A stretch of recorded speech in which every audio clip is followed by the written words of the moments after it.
If you ever thought tough bikers only cared about roaring engines and open roads, wait until you hear what happened in a quiet small town one stormy afternoon, when a frightened teenage girl ran up to a group of bikers, tears streaming down her face, begging them to save her dying grandpa. No one expected what those leather-clad men would do next. What followed became one of the most heart-touching stories of courage, compassion, and redemption you'll ever hear. Stay till the end, because the final scene will make your heart melt. Rain poured like sheets of glass that afternoon, drumming against the rusted roofs of the small town of Willow Creek. The streets were nearly empty, except for the low rumble of motorcycles echoing down Main Street. A group of 5 bikers, all dressed in black leather with the logo Iron Souls stitched on their jackets, pulled over outside a diner. To most people, they looked intimidating, tattoos, scars, and heavy boots, but inside they were just men who had seen too much of life's harsh side. Among them was Dylan Cross, the quiet leader of the group. Once a soldier, now a man trying to outrun his own regrets. They were sipping hot coffee when the door suddenly burst open. A teenage girl, maybe 16, drenched from the rain, stumbled in, gasping for breath. Her clothes were soaked, her hands trembling, and her voice broke as she spoke. Please, someone help me! My grandpa! He's stuck out by the old mill road. He fell, and he can't breathe. The diner fell silent. No one moved, except Dylan. Where exactly? He asked, standing up immediately. She looked up at him, unsure. Everyone had warned her to stay away from bikers. People said they were dangerous. But in that moment, she didn't see danger. She saw hope, out near the woods, by the river bend. I tried to lift him, but he's so heavy. Please, I can't lose him too. Dylan didn't wait. Boys, helmets on, he said, his voice firm. The other bikers exchanged glances. They'd been through fires, fights, and long rides, but never something like this. Yet one look at that girl's tearful eyes was enough. Within seconds, engines roared to life. The rain pounded harder, lightning flashed.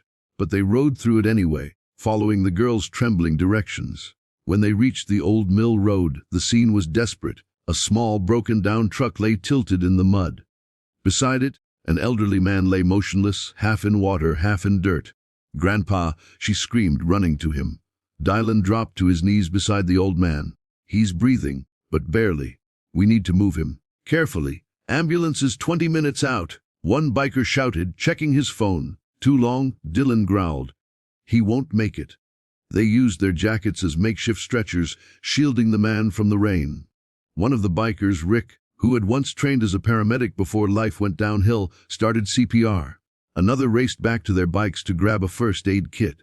Minutes felt like hours.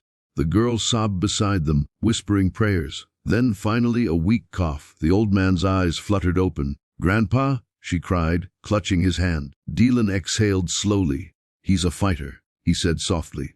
When the ambulance finally arrived, the paramedics were stunned to find the man already stabilized.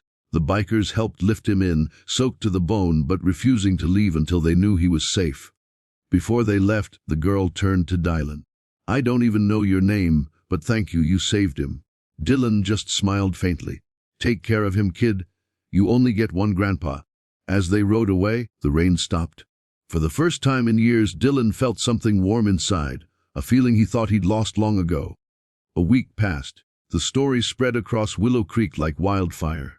At the small hospital on the edge of town, the old man, Henry Walker, was recovering quickly. The doctors said if help had come even 10 minutes later, he might not have made it. Henry's granddaughter, Leela, couldn't stop thinking about the bikers. Everyone used to whisper bad things about the Iron Souls, that they were troublemakers, outlaws, men with no hearts. But now she knew better. She spent days searching for them. Finally, one afternoon, she spotted their bikes parked outside a rundown auto garage at the edge of town. Leela took a deep breath and stepped inside. The smell of oil and metal filled the air. Dylan looked up from under a motorcycle he was fixing. You again, he said, smiling slightly. She held out a small box. My grandpa made this for you. Inside was a polished silver keychain engraved with the words, real strength is kindness. Dylan blinked, surprised. He made this. He said you reminded him of the soldiers who saved his unit back in the war. She said softly. He wants to meet you when he gets better. For a long moment, Dylan said nothing. Then he nodded. Tell him I'll stop by. The rest of the Iron Souls gathered around, grinning.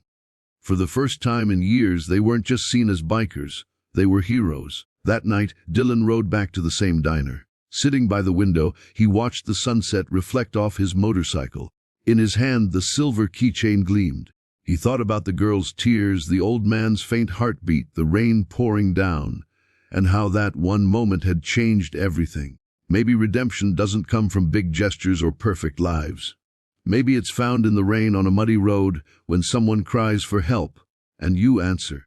Weeks later, when Henry Walker finally left the hospital, the entire Iron Souls crew escorted him home. The sight stunned the whole town. 6 roaring bikes, the old man waving proudly from the back of one, and the townspeople lining the streets in silent awe. For once, no one saw criminals or rebels. They saw protectors. And as Dylan revved his engine and looked at Leela smiling beside her grandpa, he realized something he'd forgotten long ago. Goodness can live anywhere, even beneath leather jackets and scars. Sometimes the people we fear the most are the ones sent to save us. And that day in a stormy little town, the bikers of Willow Creek proved that even the toughest hearts can carry the gentlest souls.